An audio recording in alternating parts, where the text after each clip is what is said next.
Hello, have a great day and a blessed day to you. Today I will make pan pizza. Let's start preparing. A cup of all-purpose flour, a little baking powder, a tablespoonful milk powder, half teaspoon fried yeast, tablespoon full sugar, pinch of salt, 2 tablespoons any cooking oil, and just a little of butter so that it tastes good.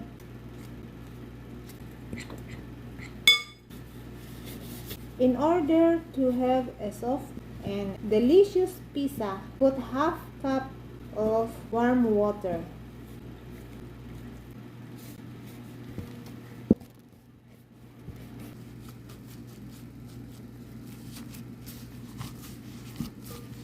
Cover it and put in a warm place. And now I will make my chicken for my pan pizza. I will slice into small cubes.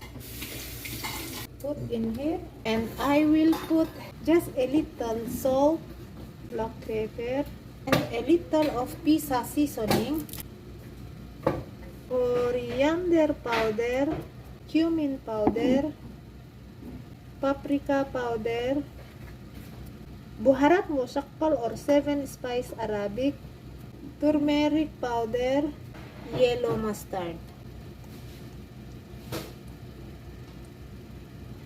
onion powder, garlic powder, and also a little of hot sauce.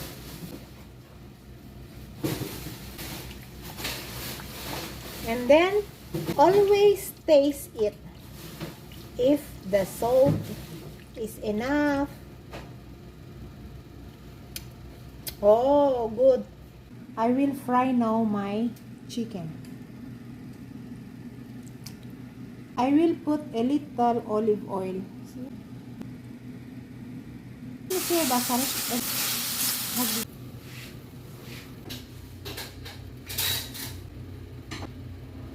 A little of hot sauce.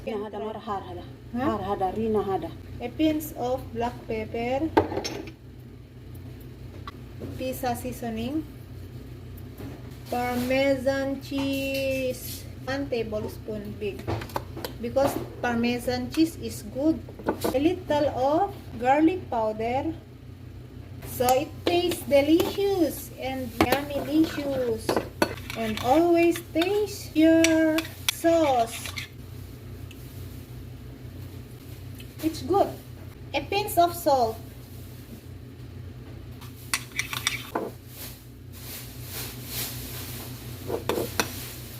Yeah, it's perfect sauce.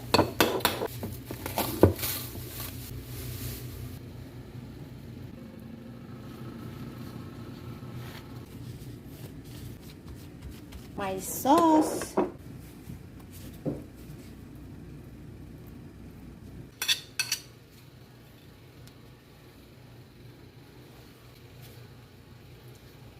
Cheese. This is a perfect pizza. Red bell pepper, green bell pepper, chicken that I cooked while ago, and black olives.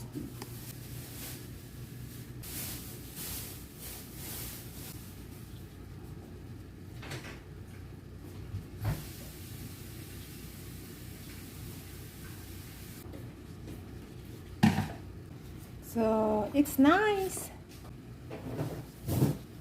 And hot chilies. Green hot chilies. Okay, like this. Keep in a warm place for a few minutes and later bake. I will bake my pizza and I will put just a little of pizza seasoning.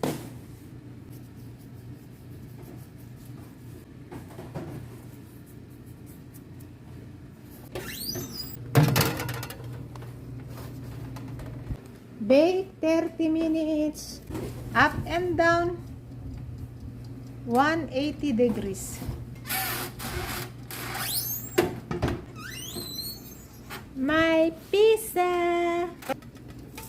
Wow. My pan pizza with chicken. It's ready.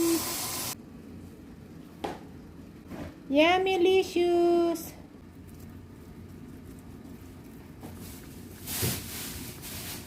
Soft. Wow.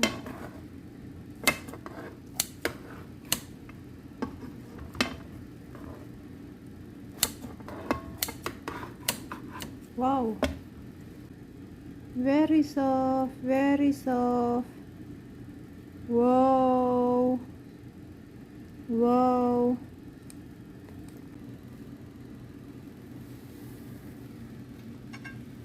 This is now my pan pizza with chicken.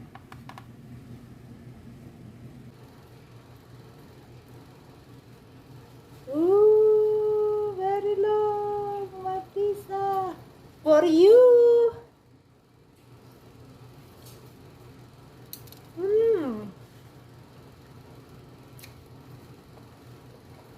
Very nice.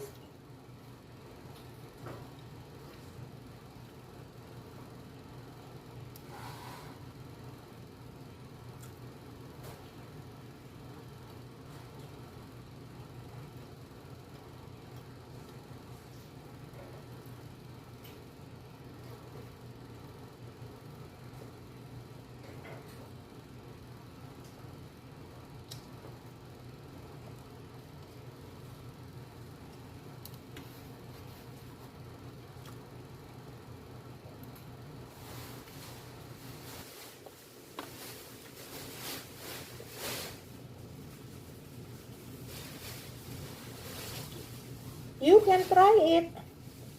It's very nice. Yummy.